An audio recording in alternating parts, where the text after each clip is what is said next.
નમસ્કાર વિદ્યાર્થી મિત્રો, ધોરણ 6 સામાજિક વિજ્ઞાન ભૂમિ સ્વરૂપ. ગઈકાલે આપણે સમજૂતી મેળવી હતી, જોડકા જોયા હતા. આજે થોડી આગળ વધીએ, સમજૂતી મેળવીએ. હવે ચારેય બાજુથી ઊંચી પર્વતમાળાઓથી પૂર્ણ રીતે કે આંશિક રીતે ઘેરાયેલા ભૂમિભાગને આંતર પર્વતીય ઉચ્ચ પ્રદેશ કહે છે. સમજાણું શું કીધું? કે ચારે બાજુ ઊંચી પર્વતમાળાથી જે પ્રદેશ ઘેરાયેલો હોય પૂરેપૂરો અથવા આંશિક એટલે અડધો થોડો ઘણો, તો આવા ભાગને આંતર પર્વતીય પ્રદેશ કહેવાય. જેમ કે તિબેટ અને મોંગોલિયા, તો આ બે એવા ઉચ્ચ પ્રદેશ છે કે જે ચારે બાજુ આ રીતે ઘેરાયેલા છે. પછી કોઈ પણ પર્વતની તળેટીના વિસ્તારમાં એક તરફ સીધો ઢાળ ધરાવતા પ્રદેશને પર્વત પ્રાંતીય ઉચ્ચ પ્રદેશ કહે છે. શું કીધું? કોઈ પણ પર્વતની તળેટીના વિસ્તારમાં એક તરફ સીધો ઢાળ હોય, એક જ બાજુ ઢાળ હોય, બરાબર, તો એને શું કહેવાય છે? પર્વત પ્રાંતીય ઉચ્ચ પ્રદેશ. દાખલા તરીકે અમેરિકાનો પેન્ટાગોનિયા અને ભારતનો માળવાનો ઉચ્ચ પ્રદેશ. તો આ બે એવા પ્રકારના છે કે એક જ બાજુ ઢાળ છે ને બીજી બાજુ છે ત્યાં માનવ વસવાટ છે ઉચ્ચ ભાગ ઉપર. પછી ભૂગર્ભીય હિલચાલને કારણે એકાએક ઉપસી આવેલા ભૂમિભાગને ખંડીય ઉચ્ચ પ્રદેશ કહે છે. ઘણી વખત જો એવું થાય, ધરતીકંપ આવે તો શું થાય? જમીન બધી ઉપરનું હોય બધું અંદર સમાઈ જાય. પણ હવે ઘણી વખત એવું બને કે અંદરથી બહાર નીકળે, મતલબ કે અંદર ભૂગર્ભની અંદર એવી હિલચાલ થાય કે અંદરનો ભાગ એકાએક ઉપસી આવે, તો આવા ભાગને ખંડીય ઉચ્ચ પ્રદેશ કહે છે. કેટલીક વાર પૃથ્વી સપાટી પર લાવાના સ્તરો ખૂબ ઊંચાઈએ જઈને ઠરવાથી પણ ખંડીય ઉચ્ચ પ્રદેશ બને છે. દાખલા તરીકે અરબસ્તાનનો ઉચ્ચ પ્રદેશ એ આવી રીતે બનેલો છે કે જે પોચી જમીન હતી તો ત્યાંથી બધો વિસ્તાર ઉપર ઉપસો, એટલે કે બહાર આવ્યો. પછી લાવાની કાળી ફળદ્રુપ જમીન ધરાવતા ઉચ્ચ પ્રદેશો કપાસની ખેતી માટે અનુકૂળ છે. તો યાદ રાખજો, આ ધોરણ 10ની અંદર પણ કામ આવશે, બરાબર. જે લાવારસની જે કાળી જમીન છે એ કપાસના પાક માટે સૌથી અનુકૂળ છે. પ્રાચીન નક્કર ખડક ઉચ્ચ પ્રદેશમાંથી લોખંડ, મેંગેનીઝ, સોનું વગેરે ખનિજો મળે છે. એટલે આવા જે ખડકો હોય એમાંથી આ સૌથી વધારે મળે છે. શું મળે? તો કે લોખંડ એમાંથી મળે, મેંગેનીઝ અને સોનું, આ ખનિજ એમાંથી પ્રાપ્ત થાય છે. ઉચ્ચ પ્રદેશના ઢોળાવો પશુપાલન માટે ઉપયોગી છે, કારણ કે અહીંયા ઘાસ, વનસ્પતિ, વૃક્ષો ઉગી જાય છે, એટલે પશુપાલન થઈ શકે છે. તમે ઘાસચારો તમને ત્યાંથી મળી રહે છે.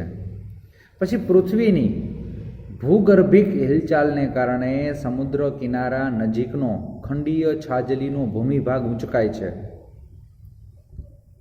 બરાબર, કયો? સમુદ્ર કિનારાનો ભાગ, એ અમુક ભાગ ઊંચકી આવે, તો આવા ત્યારે બનતા મેદાનને સંરચનાત્મક મેદાન એટલે કે કિનારાના મેદાન કહે છે. એટલે કે જે સપાટી છે દરિયા કિનારેની આખું મેદાન બની જાય છે. દાખલા તરીકે મેક્સિકોના અખાત કિનારે ફેલાયેલ મેદાન આખું મોટું મેદાન બની ગયું છે, એવી રીતનું. બરાબર છે. શું કીધું? કે પૃથ્વીની ભૂગર્ભિક હિલચાલને કારણે, કે પૃથ્વીના પેટર્નમાં હિલચાલ થાય એના કારણે શું થાય? કે દરિયા કિનારાને ખંડીય છાજલી. ખંડીય છાજલી એટલે શું? ભૂમિભાગ છે એ એક સરખો થઈ જાય અને એ બહાર ઊંચકાય છે, ત્યારે જે મેદાન બને છે એને શું કહેવાય? સંરચનાત્મક મેદાન, એટલે કે એના કિનારાના મેદાન તરીકે ઓળખાય છે. પછી પર્વતો અને ઉચ્ચ પ્રદેશો નદી, પવન, હિમનદી જેવા પરિબળો દ્વારા ઘસાઈને બનતા મેદાનને ઘસારણનું મેદાન કહે છે. શું કીધું? પર્વતો અને ઉચ્ચ પ્રદેશો એમાં શું હોય? તો કે નદી, પવન અને હિમ નદીના કારણે એ ઘસાય છે. કારણ કે નદી હોય તો નદીની સાથે પાણી વહેતું હોય તો માટીના કણ પણ વહીને ભેગા જાય છે. પછી પવન આવે તો શું થાય? ધૂળ ઉડે, એટલે કે માટીના કણ ધોવાઈ એની સાથે ઉડી જાય છે. હિમ નદી એટલે કે ભાઈ શિયાળા દરમિયાન એ જામી જાય છે, બરાબર. જેવો ઉનાળો આવે એટલે પાણી બરફ બની અને ઓગળે છે, એ ઓગળી જાય છે, એટલે પાણી આગળ વધે છે. તો એ આગળ વધે છે એટલે શું થયું? ઘસારણ થાય, માટીના કણો સાથે સાથે ધોવાતા જાય છે. તો આવા મેદાનને કેવું કહેવાય? ઘસારણનું મેદાન. આવું મેદાન સંપૂર્ણપણે સપાટ બનતું નથી, મતલબ એક સરખું ન હોય. ખાડા ખબડા હોય, જ્યાં ખાડા હોય ત્યાં માટી ભરાઈ રહે, વળી પાણી અહીંયાથી આગળ વયું જાય. એવી રીતે એક સરખું સપાટ મેદાન નથી. દાખલા તરીકે પશ્ચિમ સાઇબિરિયાનું મેદાન, એ આ રીતનું મેદાન બનેલું છે. પછી શું કીધું? તો કે નદી, હિમનદી અને પવન, એ પવન આ ત્રણેય વસ્તુ જે સામગ્રી ઢસડીને એક જગ્યાએથી બીજી જગ્યાએ લાવે છે તે અનુકૂળતા મળતા સરોવર કે સમુદ્ર જેવા નીચા ભાગોમાં પથરાય છે. બરાબર? કારણ કે જેમ જેમ આગળ વધે એમ શું થાય કે જે નીચાણવાળો ભાગ હોય, ખાડા ખબડાવાળો ભાગ હોય ત્યાં જતો રહે છે. આ પ્રમાણે નિક્ષેપ પ્રક્રિયાથી રચાયેલા મેદાનને નિક્ષેપણનું મેદાન કહે છે. કેવું મેદાન કહેવાય? નિક્ષેપણ. આવા મેદાનને નદીકૃત કે કાંપનું મેદાન પણ કહે છે. તો યાદ રાખજો, નિક્ષેપણનું મેદાન, જેને નદીકૃત કે કાંપનું મેદાન પણ કહેવાય. દાખલા તરીકે ભારતમાં ગંગા યમુનાનું મેદાન, કે દર વર્ષે વરસાદ આવે, નદીઓમાં પૂર આવે, એટલે શું થાય છે કે પૂરની ઘટના વારંવાર બનવાથી સાથે માટીના કણો, ધૂળ, રજકણો, ઘણી બધી વસ્તુઓ છે એ પાણી સાથે ઢસડાઈ એક જગ્યાએથી બીજી જગ્યાએ જતી હોય છે. તો જ્યારે આવું થાય છે તો આને નિક્ષેપણની પ્રક્રિયા કહેવાય, જેને નિક્ષેપણનું મેદાન કહે છે. આવા મેદાન નદીકૃત કે કાંપનું મેદાન પણ કહેવામાં આવે છે. બરોબર છે? તો ગંગા યમુનાનું મેદાન છે એ આપણું આ પ્રકારનું મેદાન છે. હવે ત્યારબાદ મેદાનોની વાત કરીએ તો કે મેદાનો માનવ વસવાટ માટે અનુકૂળ હોવાથી ખેતી, વેપાર અને ઉદ્યોગ ધંધા જેવી પ્રવૃત્તિઓ વિકસે છે. બરાબર? જો મેદાનો શું કામ અનુકૂળ આવે? કારણ કે માનવ વસવાટ ત્યાં જ થવાનો છે. કોઈ પહાડી વિસ્તારમાં, ઉચ્ચ પ્રદેશમાં અહીંયા માનવ વસવાટ હશે પણ ઓછો હશે. એટલે ખેતી માટે, વેપાર માટે અને ઉદ્યોગ ધંધા સ્થાપવા હોય તો મેદાન ખૂબ અનુકૂળ છે. મેદાનોમાં સડક માર્ગો અને રેલ માર્ગોનો વિકાસ થાય છે. બરાબર છે? કે ભાઈ સડકો જોવા મળે, રેલ માર્ગો જોવા મળે. અને ગીચ વસ્તી ધરાવતા શહેરો, કે અહીંયા ખૂબ મોટા પ્રમાણની અંદર વસ્તી પણ જોવા મળે છે. બરાબર છે? એટલે મેદાનોની ફળદ્રુપ જમીન ખેતી માટે ખૂબ ઉપયોગી છે. પાછી તો ખેતી માટે કેવી રીતે? તો કે ભાઈ આ રીતે દર વર્ષે જ્યારથી પૃથ્વીની ઉત્પત્તિ થઈ, જ્યારે માનવ વસવાટ નહોતો ત્યારે આ બધા મેદાનો બન્યા છે. બરાબર? આપણે એમ જોઈએ કે ભાઈ આ મેદાનો, ગંગા અને યમુનાનું જે મેદાન છે તો કેવી રીતે બન્યું હશે? તો એ આજે ન બન્યું હોય. પૂર તો દર વર્ષે આવતું હોય. બરાબર? કે જ્યારે પૃથ્વીની ઉત્પત્તિ થઈ, આજથી હજારો વર્ષો પહેલાં જ્યારે માનવ વસવાટ નહોતો, માણસ આદિવાસી જીવન જીવતો, ભટકતું જીવન જોતો, અથવા માણસોની જ્યારે ઉત્પત્તિ જ નહોતી, ત્યારે દર વર્ષે આવી રીતે ધીમે ધીમે નદીઓનો પ્રવાહ વહેતો હોય, પાણી આવે, ધીમે ધીમે માટીના કણો પથરાતા ગયા, એમ કરી અને આખા જગ્યાએ, બધી જગ્યાએ માટીના કણ પથરાઈ ગયા અને મોટા મોટા મેદાનો બન્યા. બરાબર છે? કે જે માનવ વસવા માટે ખૂબ જ અનુકૂળતા ધરાવે છે. બરાબર છે? તો આ છે આપણી સમજૂતી જોઈ કે ભાઈ ભૂમિભાગ વિશે. બરાબર છે? હવે થોડુંક આગળ જોઈએ કે ભાઈ હવે આપણે આગળ શું કરશું. ભાઈ આ વખતે આપણે જોડકા તમને આપ્યા હતા. બરાબર છે? આજે હવે આગળ થોડાક પ્રશ્ન જવાબ જોઈ લઈએ.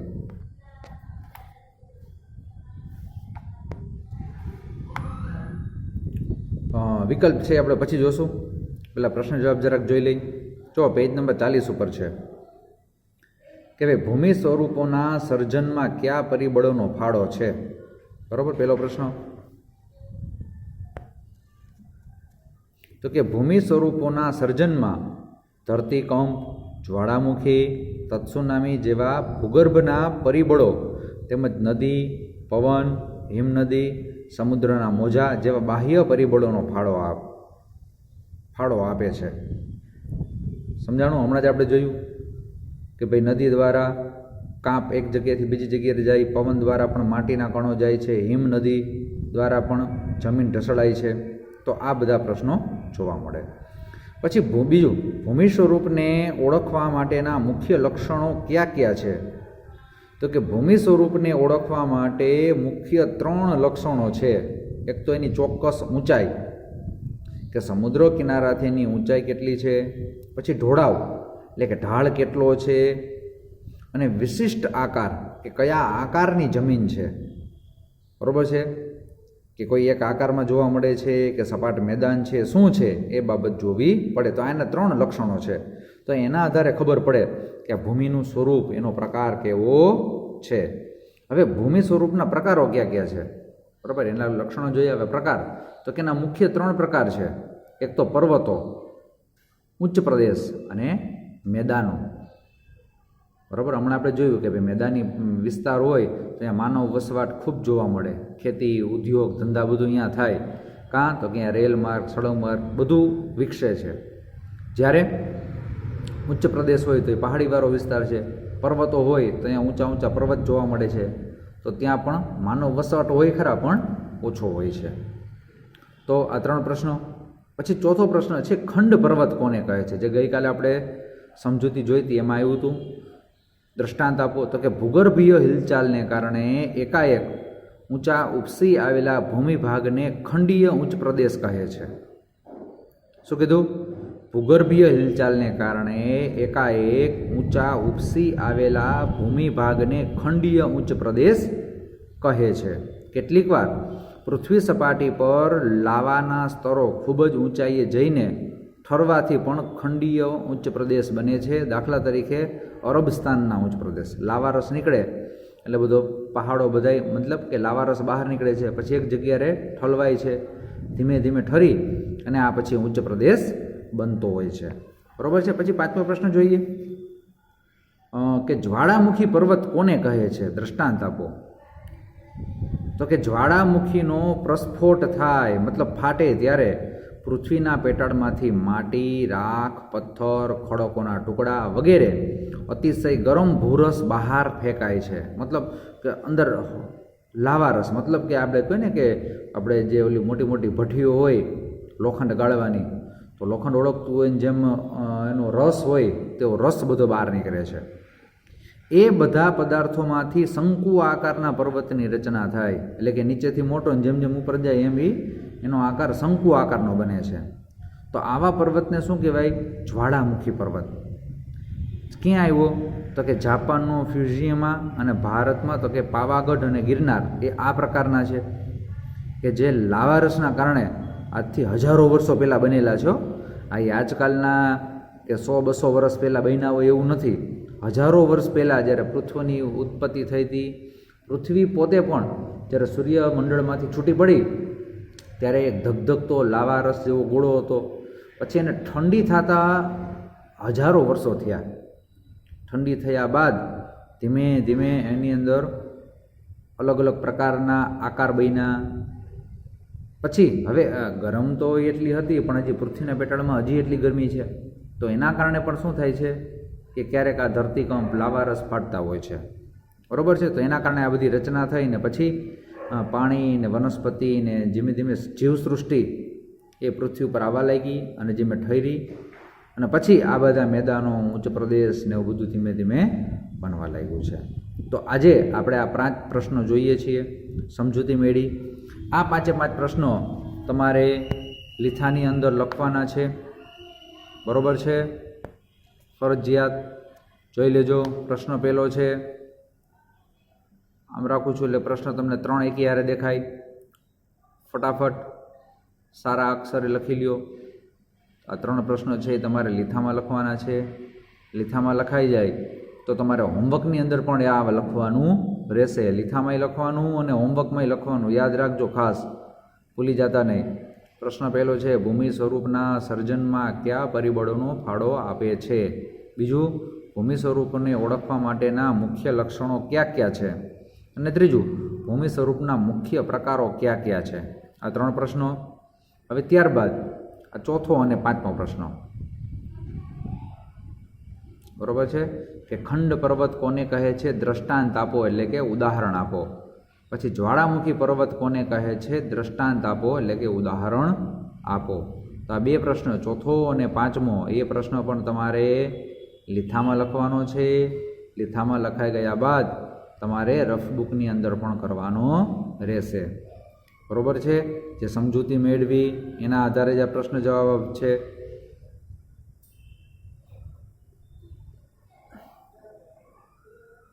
તો આજે આપણે આ સમજૂતી મેળવી અને આ 5 પ્રશ્નો જોયા. બરાબર છે? તો 5 પ્રશ્નો તમારે લીથાની અંદર લખવાના છે. લીથામાં લખાઈ ગયા બાદ તમારે હોમવર્કની અંદર રફબુકમાં એક વખત કરવાના રહેશે. આપણે આજ પૂરતું આટલું રાખીએ છીએ. ફરી કાલે મળીશું, એટલે સમજૂતી મેળવશું અને આગળ પ્રશ્ન જવાબ જોશું. આપણે વિકલ્પ ને બધું બાકી છે, તો એ પછી આપણે એકી સાથે બધું લઈ લેશું. આજે ધીમે ધીમે હજી આપણે આગળ વધીએ અને સાથે આ તમારે પાકું પણ કરતું રહેવાનું રહેશે. બરાબર છે? તો ફરી મળીશું. અસ્તુ, આવજો.